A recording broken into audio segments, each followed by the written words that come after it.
महाकालेश्वर ज्योतिर्लिंग ये धरती पर मौजूद ऐसा ज्योतिर्लिंग है जिसे अगर आप सामान्य तौर पर देखेंगे तो ये आपको बिल्कुल ही सामान्य लगेगा, लेकिन जैसे ही आप इस लिंग को मन और दिल से महसूस करेंगे तो आपको अंदर से ये हिला कर रख देगा। जी हाँ, ये सच है। मुक्ति और मोक्ष की चाह रखने वालों के लिए ये ज्योतिर्लिंग ठीक उतना ही महत्वपूर्ण है जितना कि जीवन जीने के लिए सांसों की। दोस्तों, क्या आपको पता है कि महाकालेश्वर ज्योतिर्लिंग जिस शहर में स्थित है वहाँ कोई भी नेता, मंत्री, राज परिवार के लोग रात में नहीं रुक सकते हैं। अगर कोई रुकता भी है तो अंजाम बहुत बुरा होता है। दोस्तों, आपको जानकर हैरानी होगी कि मंगल ग्रह का जन्म भी यहीं हुआ था। महाकालेश्वर मंदिर के आसपास वैज्ञानिकों ने शोध किया और उनको कुछ ऐसे चीजें मिली जिसे देखकर उनकी आंखें फटी की फटी रह गई। आखिर क्या है इन सभी का रहस्य? इन सारी बातों को जानने के लिए इस वीडियो को बड़े ही ध्यान से और अंत तक जरूर देखिए। नमस्कार दोस्तों, आपका मेरे YouTube चैनल पे स्वागत है। अगर आपको मेरे वीडियो अच्छे लगे तो इसे लाइक, शेयर एंड सब्सक्राइब जरूर करिएगा। तो चलिए इस वीडियो की शुरुआत करते हैं उज्जैन की धरती से, जहाँ महाकाल विराजते हैं। काल के दो अर्थ होते हैं, एक समय और दूसरा मृत्यु। महाकाल को महाकाल इसलिए कहा जाता है कि प्राचीन समय से ही यहीं पर संपूर्ण विश्व का मानक समय निर्धारित होता था, इसलिए इस ज्योतिर्लिंग का नाम महाकालेश्वर रखा गया है। 12 ज्योतिर्लिंगों में से महाकाल ही एकमात्र सर्वोत्तम शिवलिंग है। कहते हैं कि आकाश में तारक शिवलिंग, पाताल में हटकेश्वर शिवलिंग और पृथ्वी पर महाकालेश्वर हिमानी शिवलिंग। उज्जैन में महाकाल के प्रकट होने से जुड़ी एक कथा भी है। दरअसल दूषण नामक असुर से प्रांत के लोगों की रक्षा के लिए महाकाल यहाँ प्रकट हुए थे। फिर जब दूषण का वध करने के बाद भक्तों ने शिवजी से उज्जैन में ही वास करने की प्रार्थना की तो भगवान शिव महाकालेश्वर ज्योतिर्लिंग के रूप में यहाँ प्रकट हुए। महाकालेश्वर मंदिर में हर सुबह महाकाल की भस्म से आरती होती है और श्रृंगार किया जाता है और उन्हें ऐसे ही जगाया भी जाता है। इसके लिए वर्षों पहले शमशान से भस्म लाने की परंपरा थी। हालांकि पिछले कुछ वर्षों से अब कपिल गाय के गोबर से बने कंडे, शमी, पीपल, पल, आसबर, अमलतास और बेर की लकड़ियों को जलाकर तैयार की गई भस्म को कपड़े से छान के इसे इस्तेमाल करना शुरू हो चुका है। केवल उज्जैन में ही आपको ये आरती देखने का सुनहरा अवसर प्राप्त होगा। यहाँ के नियमानुसार महिलाओं को आज़ादी के समय घूंघट करना पड़ता था। दरअसल महिलाएं इस आरती को नहीं देख सकती। इसके साथ ही आरती के समय पुजारी भी मात्र एक धोती ही धारण करते थे। अन्य किसी भी प्रकार के वस्त्र धारण करने की मनाही रहती है। महाकाल की भस्म आरती के पीछे भी यह मान्यता है कि भगवान शिव जी शमशान के साधक हैं। यही कारण है कि भस्म को उनका श्रृंगार आभूषण माना जाता है। इसके साथ ही ऐसी भी मान्यताएं हैं कि ज्योतिर्लिंग पर चरित भस्म को प्रसाद के रूप में ग्रहण करने से सारे रोग और दोष से मुक्ति हो जाती है। महाकाल के दर्शन के बाद जूना महाकाल के दर्शन करना बहुत जरूरी है कि महाकाल प्रांगण में ही स्थित है। उज्जैन में 3.5 महाकाल विराजमान है। महाकाल भैरव, कड़कालिका और अर्धकाल भैरव। यदि महाकाल बाबा और जूना महाकाल बाबा के दर्शन किए हैं तो यहाँ के भी दर्शन करना जरूरी माना जाता है। वर्तमान में जो महाकालेश्वर ज्योतिर्लिंग है वो 3 खंडों में विभाजित है। निचले खंड में महाकालेश्वर, मध्य खंड में ओमकारेश्वर और ऊपरी खंड में नागचंद्रेश्वर मंदिर है। नागचंद्रेश्वर शिवलिंग के दर्शन वर्ष में सिर्फ एक बार नाग पंचमी के दिन ही संभव है। गर्भगृह में विराजमान भगवान महाकालेश्वर का विशाल दक्षिण मुखी शिवलिंग स्थापित है। उज्जैन का एक ही राजा है और वो है महाकाल। बाबा विक्रमादित्य के शासन के बाद से यहाँ कोई भी राजा हर रात नहीं रुक सकता। जिसने भी यह दुस्साहस किया है उसकी सत्ता हाथ से चली गई। वर्तमान में कोई भी राजा, मुख्यमंत्री और प्रधानमंत्री आदि यहाँ रात नहीं रुक सकते। उज्जैन के राजा महाकाल बाबा श्रावण मास में प्रति सोमवार नगर में भ्रमण करने निकलते हैं और अपनी प्रजा को देखते हैं। महाकाल की सवारी में कोई भी व्यक्ति किसी भी प्रकार का नशा करके शामिल नहीं हो सकता। महाशिवरात्रि के दिन समूचा शहर शिवमय हो जाता है। चारों ओर बस शिव जी का ही गुंजन सुनाई देता है। सारा शहर बाराती बनकर शिव विवाह में शामिल होता है। उज्जैन में ही मंगल ग्रह की उत्पत्ति भी हुई है, इसीलिए इस जगह की महत्ता और भी बढ़ जाती है। इस बारे में एक कथा मिलती है कि एक बार महाशक्तिशाली दानव ने इंद्र को ललकारा। इंद्र ने उसकी हत्या भी कर दी, लेकिन फिर अंधकासुर के डर से वो भोलेनाथ की शरण में पहुंचा। उसने अभय का वरदान मांगा। भोलेनाथ ने भी वरदान दे दिया, बल्कि उनकी ओर से अंधकासुर से युद्ध भी किया। उसी दौरान शिवजी के माथे से एक बूंद पृथ्वी पर गिरी, जिससे लाल अंग वाले भूमिपुत्र मंगल का जन्म हुआ। ये भूमि उज्जैन की ही भूमि थी। इस स्थान पर ब्रह्मा जी ने मंगलेश्वर नामक शिवलिंग की स्थापना भी की थी। दोस्तों, आज जो महाकालेश्वर का विश्व प्रसिद्ध मंदिर विद्यमान है, ये राणोजी शिंदे शासन की देन है। ये मंदिर इतना प्राचीन है कि किसी भी ग्रंथ में इसका सटीक उल्लेख नहीं है। वैज्ञानिकों को और मंत्री समिति के लोगों ने जब मंदिर के आसपास की खुदाई की तो ऐसी ऐसी चीजें मिली जिसे देखकर सबकी आंखें फटी की फटी रह गई। साल 1980 से लेकर 2020 तक तकरीबन 6 बार मंदिर के आसपास गहरी खुदाई करी जा चुकी है। इस दौरान कुछ रहस्य भी सामने आए। 1980 में सिंहस्थ महापर्व के समय मंदिर में नंदी हॉल का निर्माण किया गया।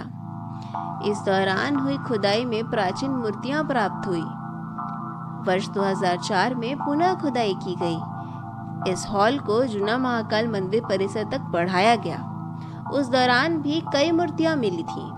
2014 में फैसिलिटी सेंटर व टनल निर्माण के लिए मंदिर में गहरी खुदाई की गई। उस समय मंदिर में कंकाल भी मिले। साल 2020 में मंदिर के मुख्य द्वार तथा आसपास के क्षेत्र में नव निर्माण के लिए खुदाई की जा रही थी, तो इसमें 1000 साल पुराने मंदिर के अवशेष प्राप्त हुए। इस मंदिर के नीचे और क्या है, इसका पता लगाने के लिए वैज्ञानिक शोध कार्य करते रहते हैं, ताकि यहाँ मौजूद प्राचीन से प्राचीन चीज़ों का पता चल सके। दोस्तों, महाकालेश्वर मंदिर में जब भी आप जाएं तो ये ज़रूर सोचिएगा कि ये मंदिर इंसानों द्वारा निर्मित नहीं है, बल्कि स्वयं भगवान शिव शिवलिंग के रूप में यहाँ विराजते हैं, जो काल को भी अपने नियंत्रण में रखते हैं। ये भाव लेकर जब आप महाकाल के दर्शन करेंगे तो आप देखिएगा आपके अंदर एक अलग ही ऊर्जा का संचार होगा। तो चलिए अब आगे बढ़ते हैं अगले रहस्यमय मंदिर की तरफ। भारत में ऐसे कई रहस्यमय मंदिर हैं जिन्हें देखने के लिए लोग दूर दूर से आते हैं। ऐसा ही भारत का प्रसिद्ध मंदिर लेपाक्षी मंदिर है, जो अपने झूलते खंबे के लिए जाना जाता है। यहाँ आने वाले हर व्यक्ति की तमन्ना खासकर इस झूलते हुए खंबे को देखने की होती है। भारत में इतने मंदिर हैं कि आप घूमते घूमते थक जाएंगे, लेकिन इनकी संख्या कभी खत्म नहीं होगी। हमारे देश में ऐसे कई मंदिर हैं जो अपनी खूबसूरती और अनोखी मान्यताओं के लिए मशहूर है। ऐसा ही भारत का एक अनोखा मंदिर है जो आंध्र प्रदेश के अनंतपुर में मौजूद है। लेपाक्षी नाम के इस प्रसिद्ध मंदिर से जुड़ी दिलचस्प बातें भी हैं कि इस मंदिर का एक खंभा हवा में झूलता है और इस रहस्य की गुत्थी को वैज्ञानिक भी नहीं समझ पाए हैं। चलिए आपको इस मंदिर में हवा में लटके हुए खंभे के बारे में बताते हैं। लेपाक्षी मंदिर हैंगिंग पिलर टेम्पल के नाम से भी काफी मशहूर है। आपको जानकर शायद हैरानी होगी, लेकिन मंदिर में कुल 17 खंभे हैं, जिसमें से एक खंभा ऐसा है जो जमीन से बिल्कुल भी नहीं जुड़ा हुआ है। खंभा हवा में ही लटका रहता है। यहाँ आने वाले हर व्यक्ति टेस्ट करने के लिए खंभे के नीचे कपड़ा डालकर जरूर देखते हैं। लेपाक्षी मंदिर को आकाश स्तंभ के नाम से भी जाना जाता है। ये खंभा जमीन से आधा इंच ऊपर उठा हुआ है। 1924 में एक ब्रिटिश इंजीनियर हैमिल्टन ने रहस्य का पता लगाने के लिए स्तंभ को हिलाने की कोशिश की। ऐसा करते समय 10 और खंभे साथ में हिलने लगे। इस डर से कि पूरी संरचना ढह सकती है, उसने तुरंत अपने प्रयासों को रोक दिया। बाद में भारतीय पुरातत्व सर्वेक्षण ASI ने अच्छे से जांच की और साबित किया कि स्तंभ का निर्माण गलती के रूप में नहीं किया गया था, बल्कि उस समय के बिल्डरों की प्रतिभा को साबित करने के लिए इसे जानबूझकर बनाया गया था। लेपाक्षी दक्षिण आंध्र प्रदेश के अनंतपुर जिले का एक छोटा सा गांव है। दिलचस्प बात तो ये है कि इस गांव से भी एक दिलचस्प कहानी जुड़ी हुई है। जैसा कि किंवदंतियों का कहना है, ये गांव वो जगह है जहां हिंदू महाकाव्य रामायण में रावण द्वारा पराजित होने के बाद पक्षी जटायु गिर गए थे और जब भगवान राम ने पक्षी को देखा तो उन्होंने कहा लेपाक्षी, जिसका तेलुगु भाषा में अर्थ है उदय पक्षी। इस तरह गांव का नाम लेपाक्षी पड़ा। लेपाक्षी सदियों से सांस्कृतिक, ऐतिहासिक और पुरातात्विक रूप से महत्वपूर्ण रहा है। मंदिर का निर्माण कैसे हुआ? वीरभद्र मंदिर या लेपाक्षी मंदिर का निर्माण 1530 में 2 भाइयों विरुपन्ना नायक और वीरन्ना द्वारा किया गया था, जिन्होंने दक्षिण भारत में प्रसिद्ध विजयनगर साम्राज्य के शासक राजा अच्युत राय के शासनकाल के दौरान उच्च पदों पर कार्य किया था। मंदिर के मुख्य देवता वीरभद्र हैं, जो हिंदू भगवान शिव का दूसरा उग्र रूप है। मुख्य मंदिर में 3 खंड हैं: असेंबली हॉल, एंटी चैम्बर और आंतरिक गर्भगृह। इस खंड में आपको विभिन्न चित्र, मूर्तियां, चित्रों को देखने मिल जाएगा। ऐसी मान्यता है कि मंदिर के खंभे के नीचे से कुछ निकाल लेने से घर में सुख और समृद्धि आती है। इस मंदिर से जुड़े और भी रहस्य हैं। मंदिर में सिर्फ 200 मीटर की दूरी पर आप एक विशाल नंदी प्रतिमा को पत्थर के खंड में देख सकते हैं। यह विशाल संरचना 27 फीट लंबी और 15 फीट ऊंची है और दुनिया का सबसे बड़ा उकेरा गया बैल प्रतिमा है। ये बैल पर नक्काशी और डिजाइन इतनी खूबसूरत है, ऐसा लगता है इसे मशीनों के बिना बनाना संभव नहीं था। आज भी आर्किटेक्ट इसके डिजाइन को देखकर आश्चर्य में है। अधूरे मैरिज हॉल की कहानी। थोड़ा और आगे जाने पर मंदिर परिसर में एक अधूरा मैरिज हॉल या कल्याण मंडपम है। माना जाता है कि हॉल शिव और पार्वती के विवाह का जश्न मनाने के लिए बनाया गया था।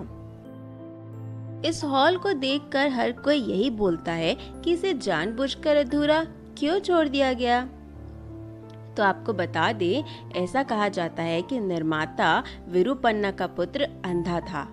एक बार जब उन्होंने मंदिर का निर्माण शुरू किया तो उनके बेटे का अंधापन चमत्कारिक रूप से ठीक हो गया, लेकिन अन्य दरबारियों को जलन होने लगी और उन्होंने राजा से शिकायत की कि वह अपने बेटे के इलाज के लिए राज्य के पैसे इस्तेमाल कर रहा है। क्रोधित होकर राजा ने अपने आदमियों को विरुपन्ना को अंधा करने का आदेश दिया। अधूरे मैरिज हॉल की दीवारों पर लाल धब्बे उनकी आंखों का प्रतिनिधित्व करते हैं और उस घटना के बाद कोई भी हॉल को पूरा नहीं कर पाया। मंदिर में एक विशाल पैर की संरचना। आप आगे बढ़ेंगे तो आपको जमीन पर एक विशाल नक्काशीदार पैर देख सकते हैं, जिसे किसी व्यक्ति के असल पैर के माप से इतनी सटीकता से बनाया है कि देखने वाला इसे देखता रह जाएगा। उस समय ऐसा कौन सा दैत्य था जिसकी लंबाई 20 से 25 फीट थी? सवाल आज भी एक रहस्य बना हुआ है। तो ये थे भारत के 2 रहस्यमय मंदिर। इस वीडियो में इतना ही। हम फिर से बहुत जल्द मिलेंगे नई कहानियों और नई जानकारियों के साथ में। तब तक के लिए अलविदा। और चैनल को सब्सक्राइब करना बिल्कुल भी मत भूलिएगा।